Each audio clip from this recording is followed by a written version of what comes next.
C'est un roman contemporain, ça se passe aujourd'hui. Ça se passe dans une petite... Ça se passe à Paris, ça se passe au sein du siège d'une association et ça se déroule sur une nuit. Et qu'est-ce qui se passe pendant cette nuit-là? C'est une prise d'otage.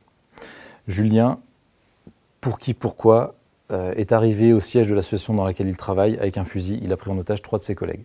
Morane Lecoeuvre, qui elle est commandante de la gendarmerie, va être envoyée sur place pour gérer la négociation. C'est son métier, elle est négociatrice. La nuit de Noël, elle va devoir laisser son mari et sa fille à la maison pour aller s'occuper de cette négociation.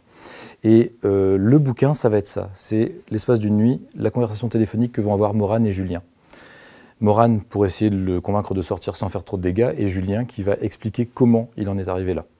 Comment de quelqu'un qui bosse au sein d'une association qui vient en aide aux plus démunis, puisque l'association s'occupe d'aider les SDF à trouver des vêtements, à se nourrir, s'occupe d'aider des parents isolés à gérer leur foyer pour pouvoir garder leurs enfants, s'occupe d'aider, voilà. Son projet en arrivant là, c'était d'aider son prochain. Donc comment on passe de ce statut de « je veux aider mon prochain » à « je prends en otage mes collègues avec un fusil ». Ce qui m'a beaucoup plu dans ce livre, c'est le côté très soft en fait. On parle d'une prise d'otage, mais il n'y a pas de violence inutile dans ce livre. C'est pas, pour le coup, c'est pas un roman noir, c'est vraiment un roman de littérature blanche. C'est l'analyse du comportement d'un individu, comment il en arrive à une situation extrême, mais sans en faire trop. On n'est pas dans l'ultra-violence, même si évidemment on parle d'une prise d'otage, donc il y a un dispositif policier qui s'est mis en place autour du bâtiment, mais on ne va pas avoir d'éclat. On va avoir avant tout, en fait, presque une thérapie. Julien va se confier, va raconter sa vie, et il prend Morane pour une psy, quoi.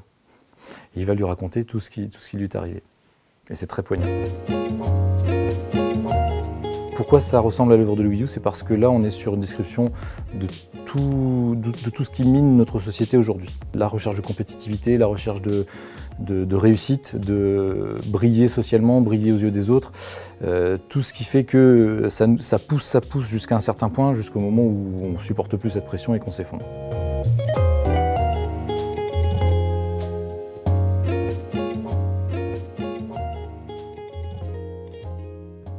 Page 71. Vous me jugez mauvais fils à infliger le chaos de cette nuit à ma mère après tout ça? Je ne sais pas quand elle l'apprendra. Peut-être est-elle déjà prévenue? Vous l'avez prévenue? 19 terre, chemin des Cerisiers, dans une de ces innombrables petites villes de grande couronne, interchangeables, que personne, hormis leurs habitants, ne sait vraiment situer, et dont le seul nom fleure le pavillon individuel.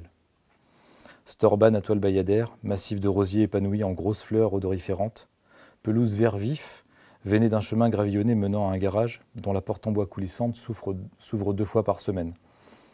La première, le samedi matin, pour aller au supermarché. Coffre vide. La seconde, 1h30 plus tard, pour en revenir, coffre plein.